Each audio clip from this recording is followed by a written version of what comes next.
Alright, welcome back to Hardy Brothers Outdoors. Josh Hardy here. It is a crappy, rainy day in southeastern Ohio. I'm used to telling you how nice it is, how beautiful it is. It's raining and it's kind of just drizzly crap.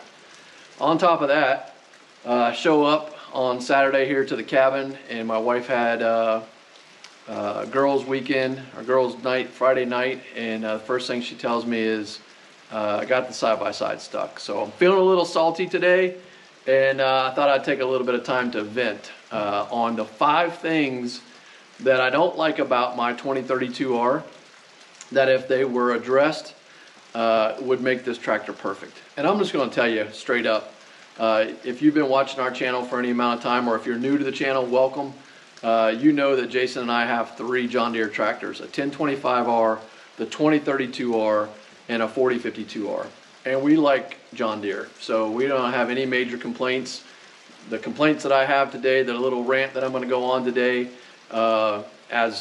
wouldn't stop me from buying another one, and it wouldn't recommend you to not buy one. But each one of these things, there is a fix out there, so that's the good thing. So let's just jump right into it, and I'm going to start with some really simple stuff. The first one is the key location. Over and over and over, people were knocking into the key, breaking the key off. Stupid design and engineering place for the key. Big deal? I guess if you're having to fish that out, it's a big deal. So far I've bent my keys, but I haven't knocked them out. I've learned how to get in and out without any problem. The good news is, for that issue, there's a gentleman on the Facebook, one of the 2 series forums for John Deere's, Robbie Clark, and he has a mold that he's made to kind of shroud the key so that you don't break it off. And I think he offers those for sale on eBay. I'll leave a link in the description. He also just offers up the 3D printing file. So if you have a 3D printer, he provides that so you can make your own. So nice job, Robbie, and nice that you actually are willing to give away the design and not just sell it. So I may pick one of those up. I think they're 20 bucks. But for now, I've managed to get in and out and figured it out as something that I avoid every time. So that was my first issue. The second one, if you've seen my my review that was done about a year ago, the toolbox situation on this tractor sucks. So call it a glove box at best. And the best thing about it is it's got a USB or a DC charger in there so that you can charge your phones or whatever else. That's great, but it can barely fit 2 or 3 tools in it, and it's kind of a joke. So I know there's other people out there who have mounted them to the front end loader. They've mounted them to the ROPS and used ammo boxes, and I think that's pretty cool, and I'm gonna have to figure out if I can make that work somewhere here on this tractor. I have the backhoe, so it starts cutting down into some of the space that I have as well, which is probably the challenge that John Deere had. But come on, man, that kind of stinks. Brock over at Rock Hill Farms and Homes has a solution that from Artillion, that he's got some nice tool rack and areas on the back, modular type of setup. I don't know how that works with his cab and with the backhoe, but it was pretty slick.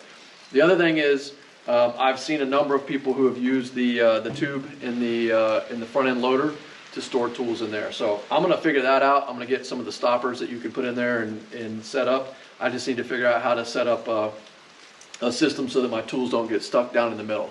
So huge deal, not so much, but come on, John Deere. You know, when you have a tractor like this, you need tools, and there's nothing worse than getting stuck on the back 80 with no tools. And that has happened to me a few times when I break a shear pin or something. All right, next up, I got 2 more that some of you have found solutions for this, and you're way handier than I am. So I haven't learned how to weld yet. Put it on the list of things I'm going to figure out how to do before I die, hopefully in the next few years when I have some free time to pick up a new hobby.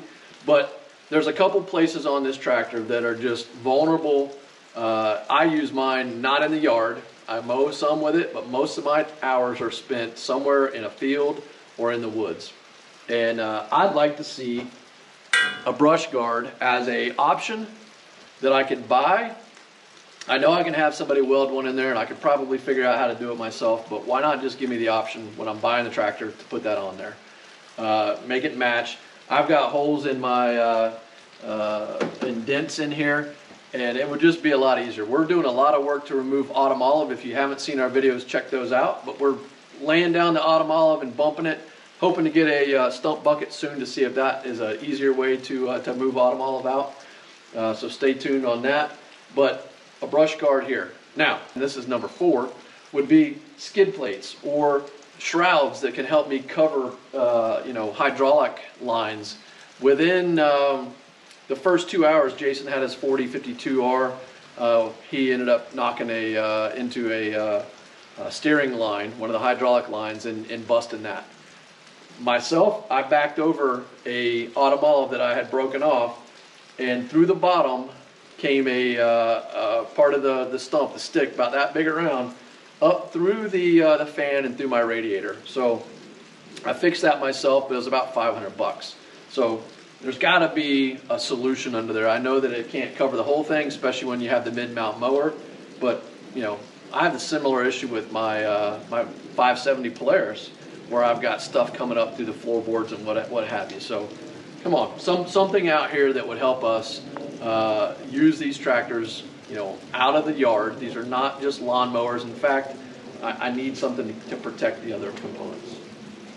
All right, and my final thing that I dislike about this tractor, that has been addressed with an upgrade now but wasn't available when I bought, and I don't see myself investing the money in it, is the lift capacity. The lift capacity on this thing is not impressive. And I know there's a whole safety aspect of this. Proper ballasting to make sure that you can lift and you're not making the tractor unstable or unsafe. But on flat ground, if I get block or cement delivered, it's a lot of work to unload all of that stuff onto multiple pallets so that I can move it. Thankfully now we have the 4052R, but it's still got some limited lift capability as well. So the new MSL, and I don't remember what the M stands for, but it's the self-leveling loaders. Those actually have a higher lift capacity. This is the 220R. I can't remember what the new one is called. But again, Brock over at Rock Hill Farm and Homes, he has a whole video that he talks about how he's improved his lift capacity. I think with lighter forks, maybe from Artillion, as well as the MSL. So those are the things that I find to be completely annoying, but I gotta tell you, I love this tractor. And if you're in the market to buy the 2032R or the 2038R, I call it the ultimate Swiss Army knife. I felt a little bit like I wanted to complain today, crappy weather, I gotta go retrieve and recover the side-by-side here, which I will use the trusty tractor to do. We got a lot more content coming. We got some big projects. We'll address these access issues that resulted in the stuck side-by-side coming soon. I've got a bunch of stone and some culverts delivered. We'll be doing some work there. So again, we thank you so much for watching. If you've got ideas or suggestions you'd like to see us make some videos on, let us know. If you've got products that you think that we should check out, let us know about those as well. If you actually have products of your own that you'd like for us to review, let us know. We are excited to use the tractors to get our jobs done around here on the farm, and we look forward to getting some stuff done. So thanks again. Have a great day. We'll see you next time.